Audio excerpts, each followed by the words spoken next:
Today we're going to be working on this 435i. As you can see, it's been neglected. It's needed a lot of TLC.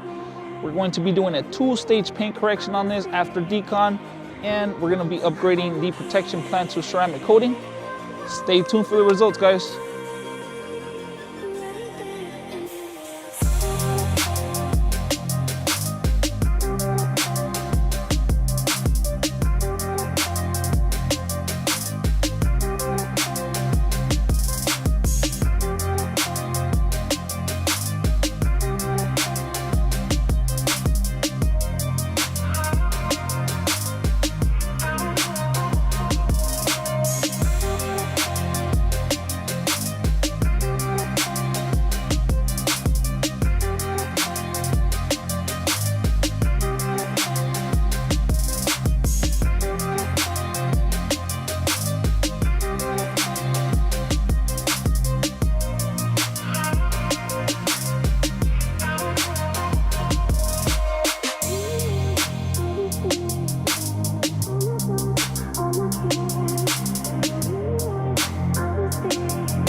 Okay.